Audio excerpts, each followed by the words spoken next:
ಕರ್ನಾಟಕ ಮತ್ತು ಮಹಾರಾಷ್ಟ್ರದ ಪಶ್ಚಿಮ ಘಟ್ಟಗಳಲ್ಲಿ ಭಾರೀ ಮಳೆಯಾಗ್ತಾ ಇದೆ. ಮಳೆಯ ಆರ್ಭಟ ಮುಂದುವರಿತಾ ಇದೆ.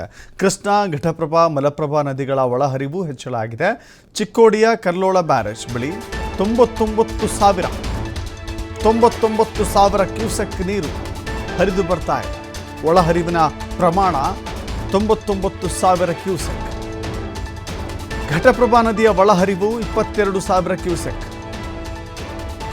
ಮಲಪ್ರಭಾ ನದಿಯ ಒಳಹರಿವು 5,000 ಕ್ಯೂಸೆಕ್. ಒಂದೇ ರಾತ್ರಿಯಲ್ಲಿ 3 ಪ್ರಮುಖ ನದಿಗಳ ಒಳಹರಿವು ಗಣನೀಯವಾಗಿ ಏರಿಕೆಯಾಗಿದೆ. ಇದರ ಪರಿಣಾಮ ಹಿಡಕಲ್ ಜಲಾಶಯ, ನವಿಲು ತೀರ್ಥ ಜಲಾಶಯ, ಈ 2 ಜಲಾಶಯಗಳಲ್ಲಿ ನೀರಿನ ಪ್ರಮಾಣ ಜಾಸ್ತಿ ಆಗಿದೆ. ಹೇಳಿಕೇಳಿ ಬೆಳಗಾವಿ ಜಿಲ್ಲೆಯಲ್ಲಿರುವಂಥ 2 ಜಲಾಶಯಗಳು ಭರ್ತಿಯಾದರೆ ಇಡೀ ವರ್ಷಕ್ಕೆ ಬೇಕಾಗುವಂಥ ಕುಡಿಯುವ ನೀರು, ಇಡೀ ವರ್ಷಕ್ಕೆ ಬೇಕಾಗುವಂಥ ಕೃಷಿಗೆ ಬಳಕೆ ಆಗುವಂಥ ನೀರು ಅಲ್ಲಿಗೆ ಒಂದು ಸಮೃದ್ಧಿಯನ್ನು ತರುವ ರೀತಿಯಲ್ಲಿ ಆಗತ್ತೆ. ಬಟ್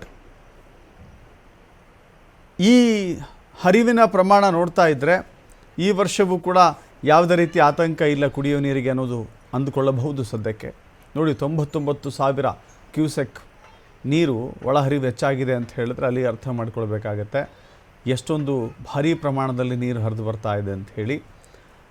ಹೀಗೆ ನೀರು ಹರಿದು ಬಂದ ಪರಿಣಾಮ ನದಿ ಪಾತ್ರದಲ್ಲಿರುವಂಥ ದೇವಾಲಯಗಳು ಮುಳುಗಡೆ ಆಗ್ತಾ ಇದ್ದಾವೆ. ನದಿ ಪಾತ್ರದಲ್ಲಿರುವಂಥ ಜಮೀನುಗಳಿಗೂ ನೀರು ನುಗ್ತಾ ಇದೆ. ನದಿ ಪಾತ್ರದಲ್ಲಿರುವಂಥ ಗ್ರಾಮಗಳಿಗೂ ನೀರು ನುಗ್ತಾ ಇದೆ. ನೋಡ್ತಾ ಇದ್ದೀರಿ, ದೃಶ್ಯಾವಳಿಗಳಲ್ಲೂ ಕೂಡ ಗಮನಿಸ್ತಾ ಇದ್ದೀರಿ. ಇಲ್ಲೊಂದು ದೇವಸ್ಥಾನ ಇದೆ. ಈ ದೇವಸ್ಥಾನದ ಕೆಳಗೆ ನೀರು ನುಗ್ಗಿರೋದ್ರಿಂದ ಆ ದೇವಸ್ಥಾನಕ್ಕೆ ಹೋಗೋದು, ಪೂಜೆ ಪುನಸ್ಕಾರವನ್ನು ಮಾಡೋದು ಸಾಧ್ಯವಿಲ್ಲ ಎನ್ನುವ ಸ್ಥಿತಿ ಇದೆ. ಇನ್ನು ಸ್ವಲ್ಪ ಹೀಗೆ ಮುಂದುವರೆದರೆ ಮಳೆ, ಇಡೀ ದೇವಸ್ಥಾನ ನೀರಿನಲ್ಲಿ ಮುಳುಗಡೆ ಆಗುವಂಥ ಲಕ್ಷಣಗಳಿದ್ದಾವೆ.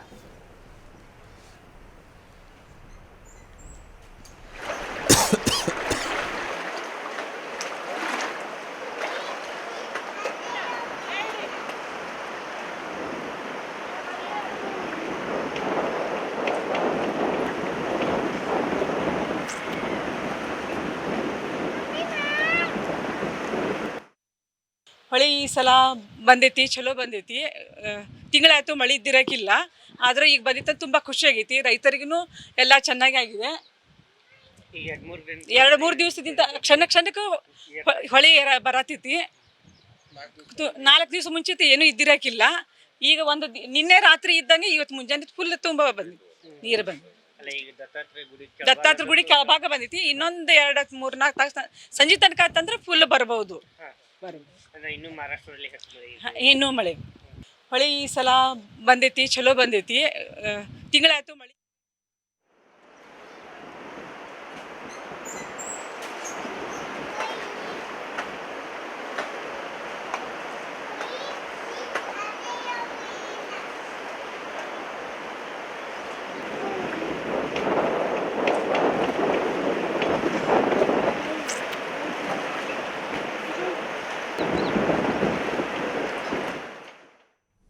ಬೆಳಗಾವಿ, ಖಾನಾಪುರ ಸೇರಿದಂತೆ ತಾಲೂಕಿನಾದ್ಯಂತ ಧಾರಾಕಾರ ಮಳೆಯಾಗಿದೆ. ಅಂಗನವಾಡಿ, ಶಾಲಾ ಕಾಲೇಜುಗಳಿಗೆ ರಜೆ ಘೋಷಣೆ ಮಾಡಲಾಗಿದೆ. ವಿದ್ಯಾರ್ಥಿಗಳ ಹಿತದೃಷ್ಟಿಯಿಂದ ರಜೆ ಘೋಷಣೆ ಮಾಡಲಾಗಿದೆ.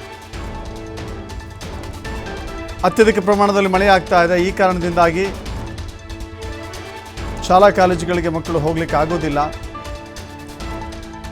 ಮಳೆಯಲ್ಲಿ ಮಕ್ಕಳು ಶಾಲಾ ಕಾಲೇಜುಗಳಿಗೆ ಸುರಕ್ಷಿತವಾಗಿ ತಲುಪೋಕ್ಕಾಗೋದಿಲ್ಲ. ಈ ಕಾರಣದಿಂದಾಗಿ ಬೆಳಗಾವಿಯ ಜಿಲ್ಲಾಧಿಕಾರಿ ಮಹಮ್ಮದ್ ರೋಷನ್ ಶಾಲಾ ಕಾಲೇಜುಗಳಿಗೆ, ಅಂಗನವಾಡಿಗಳಿಗೆ ರಜೆಯನ್ನು ಘೋಷಣೆ ಮಾಡಿ ಆದೇಶವನ್ನು ಮಾಡಿದ್ದಾರೆ. ಮಳೆ ಮುಂದುವರೆದ್ರೆ ರಜೆಯೂ ಕೂಡ ಮುಂದುವರಿಯುತ್ತೆ. ಈಗ ರಜೆ ಘೋಷಣೆ ಮಾಡಿದ್ದಾರಲ್ಲ, ರಜಾ ದಿನಗಳಲ್ಲಿ ಆ ತರಗತಿಗಳನ್ನು ತೆಗೆದುಕೊಂಡು ಕಾಂಪನ್ಸೇಟ್ ಮಾಡಲಿಕ್ಕೆ ತೀರ್ಮಾನವನ್ನು ಮಾಡಲಾಗಿದೆ. ಯಾಕೆಂದರೆ ಹಳ್ಳ ಕೊಳ್ಳಗಳು ತುಂಬಿ ಹರಿತಾ ಇದ್ದಾವೆ, ಸೇತುವೆಗಳು ಮುಳುಗಡೆಯಾಗಿದ್ದಾವೆ, ರಸ್ತೆಯ ತುಂಬೆಲ್ಲವೂ ಕೂಡ ನೀರು ನಿಂತ್ಕೊಂಡಿದೆ. ಹೀಗಾಗಿ ಮಕ್ಕಳು ಸುರಕ್ಷಿತವಾಗಿ ಶಾಲೆಗೆ ಹೋಗಿ ಬರ್ತಾರೆ ಎನ್ನುವ ನಂಬಿಕೆಯನ್ನು ಇಟ್ಕೊಳ್ಳೋಕ್ಕಾಗೋದಿಲ್ಲ. ಸೊ ಹೀಗಾಗಿ ಮಕ್ಕಳ ಹಿತದೃಷ್ಟಿಯಿಂದ ಬೆಳಗಾವಿಯ ಜಿಲ್ಲಾಧಿಕಾರಿ ಮಹಮ್ಮದ್ ರೋಷನ್ ಈ ಆದೇಶವನ್ನು ಹೊರಡಿಸಿದ್ದಾರೆ.